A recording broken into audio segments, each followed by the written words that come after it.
The term Columbian Exchange refers to the transfer of plants, animals, and diseases between the Old World, generally meaning Europe, and the New World, which refers to the Americas. This exchange was mainly performed by European explorers, who brought new species with them as they colonized the Americas, took Native American species with them back to Europe, and spread new commercial crops throughout the world. Test your knowledge of one of the most pivotal events in human history to see if you already know these 10 things about the Columbian Exchange. Number 1. It changed people's diets worldwide. The Columbian Exchange brought new foods to Europe, Africa, and Asia that would go on to become synonymous with their non-native countries. Tomatoes thrived in the Mediterranean and are now extensively used in Italian and Spanish cuisine. This savory fruit was first viewed with a certain degree of suspicion due to its classification as a deadly nightshade. In addition, when eaten off a pewter plate, the acid caused the lead in the plates to leach into the food, which did not help the tomato's reputation.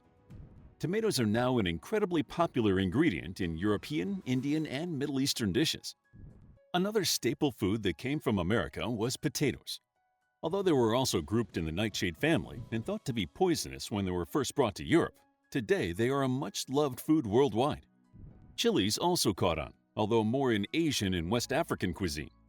Also, Australians would have to do without their smashed avo breakfasts if it wasn't for the Columbian Exchange bringing avocados from America. Other foods to come from the Americas include chocolate, beans, maize, squash, peppers, papaya, peanuts, and pineapples.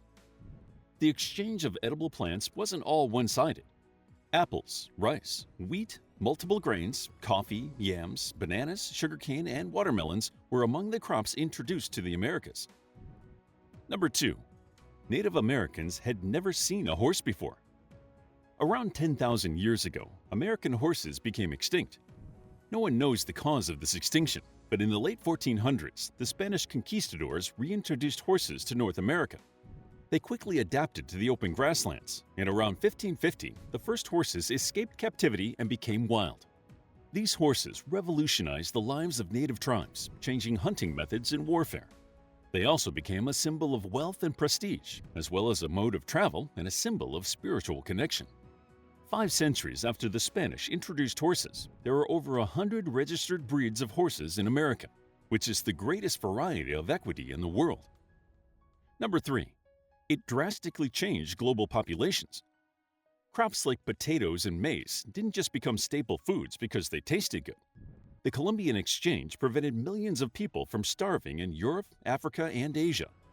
These calorific foods from the New World led to a population boom in the Old World, and potatoes were the star of the show. Their nutritional content and the fact that they grew in areas that were too dry for rice but too wet for wheat meant they became an essential crop. In addition, a field of potatoes could feed around 3 times as many people as a field of grain, and with far less processing. Famously, the crop was embraced by Irish peasants, and during the Qing dynasty, the Chinese Empire nearly tripled in size thanks to being able to sustain the army and settlers with potatoes. Number 4. The Columbian Exchange contributed to the Atlantic slave trade. In America, the wealthy found new profitable plants, such as tobacco and American cotton, as well as swaths of land suitable for growing established cash crops. This led to the formation of huge plantations that inevitably needed workers. The easiest and most profitable way to acquire these workers was to use enslaved people and indentured workers. At first, Native Americans were captured and forced to work on plantations and in mines. As European diseases decimated the native population, the Europeans began importing enslaved Africans to the Americas. The European established economies started to thrive and grow, leading to the need for more enslaved people and catapulting the trade in enslaved people to new and unimaginable levels. Number 5. It diminished biodiversity in the long run. Although at first new species traveling around the world would have increased biodiversity, it didn't last long. Whereas before, people would have tried growing a diverse range of crops to counteract any that might fail or have a bad year, communities began to be dependent on one seemingly reliable crop. The most famous instance of this was in Ireland, where their reliance on potatoes grew to such an extent that they forewent planting any other varieties and focused on 1 or 2 high-yielding types. This meant that when a blight began to affect crops, there was not enough genetic variety for the potatoes to withstand the disease, leading to devastating crop failure and mass starvation, The idea of plantations and cash crops also changed the way people grew food. The vast trade networks meant that communities no longer needed to produce everything they needed, and they could focus on one crop and use the money from the sale of that crop to buy a variety of things. Vast tracts of land were cleared of native plants and used to grow and harvest one crop, a practice that persists today, which has led to a considerable decrease in biodiversity. Number 6. The introduction of farm animals gave Native Americans more meat sources. The Europeans didn't just bring horses with them, they also introduced animals that were common in Africa, Europe, and Asia.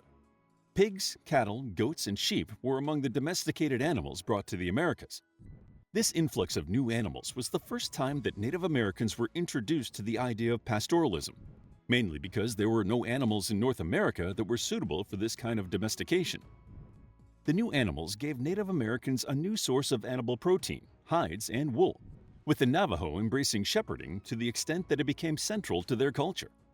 The larger domesticated animals, like oxen, allowed for plowing and the use of wheeled vehicles, and pack animals like donkeys and mules also offered new ways of transporting items. The introduction of pastoralism brought with it its own issues, with goats and pigs leaving a trail of destruction, which led to conflicts between herders and farmers that had not been an issue previously. The conflict created new political divisions and alliances through new common interests. Number 7. The Europeans brought new diseases. Europeans were used to pastoral life, and generations of living next to their farm animals had given them certain immunities, which was not the case for the Native Americans.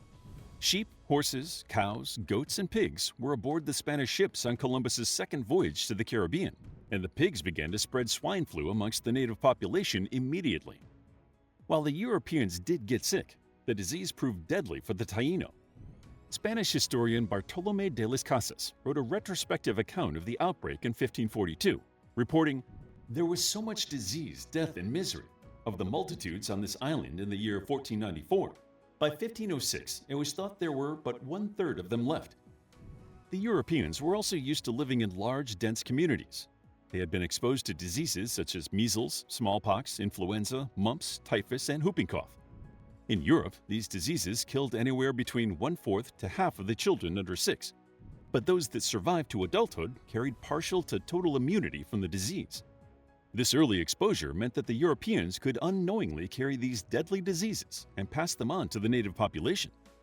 When the Europeans started to import enslaved Africans to the Americas, malaria and yellow fever came with them. Although the exact impact that death from new diseases had on the Native American population is not known, it is thought that an estimated 80 to 95% of them had died by 1642. Number 8. The phrase Columbian Exchange was coined in 1972. American author and historian Alfred Crosby was the first to use the phrase Columbian Exchange when he used it for the title of his 1972 book. Combining the fields of history, geography, biology, and medicine, Crosby wanted to investigate the disparity between the wealthy Europeans and other nations. He looked at the biological factors that contributed to the success of the Europeans during their quest to conquer the world, and how epidemics had a significant impact on the history of humankind. Crosby's book was divided into 3 sections: diseases, animals, and plants. He looked at how each exchange affected both the Americas and the rest of the world. His biological approach to history was novel, and it reframed the subject for historians who previously only thought in terms of politics or ideologies. Although Crosby's book was a radical approach at the time, the author held that research material was easy to come by and stated, "You just have to be prepared somehow or other to notice the obvious," and that practically all accounts of European life in America would have a page or 2 or 10 about the decimation of American Indians, or a page about how important maize is when all European crops fail. When Crosby first tried to publish his research, publishers largely dismissed him, and it caused a stir amongst the historical community. Today, the term Columbian Exchange is common when referring to the impact European contact with the Americas had on the world. Crosby's research, once groundbreaking, has become common and accepted knowledge. Number 9. Syphilis probably came from the Americas. Although the exchange of diseases between the Europeans and Native Americans was decidedly one-sided, it may not have been entirely so. Although there is still some debate regarding its origin, the most widely accepted hypothesis is that Columbus and his men first brought the disease back to Europe after their initial landing in the Americas in 1492. The primary evidence for this is that the timing correlates to the first reported outbreaks among French troops during the War of Naples in 1495. In addition, there is some evidence that syphilis was present in the Americas when Columbus arrived, as the earliest signs of syphilis in humans date back around 2,000 years and were found on the Colorado Plateau of North America. Further evidence has been found in remains from the Dominican Republic that dated to anywhere between 1,200 and 500 years ago.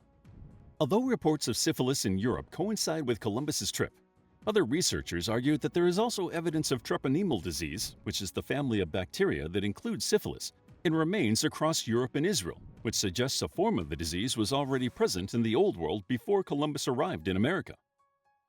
Number 10. It was the advent of a truly global trade network.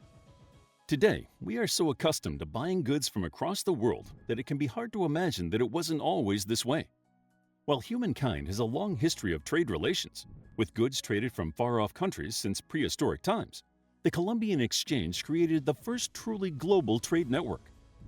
A desire for better trade routes led Columbus to the Americas, and the hunt for the legendary Northwest Passage drove many more to explore the North American continent. Instead of opening up new trade routes to establish sources of goods, the Europeans found a whole new world of resources to exploit and trade. The Native Americans, who had been largely cut off from the rest of the world, were also able to access new crops and ideas like pastoralism. However, the introduction of new diseases ultimately enabled Europeans to reap all the benefits of the Columbian Exchange.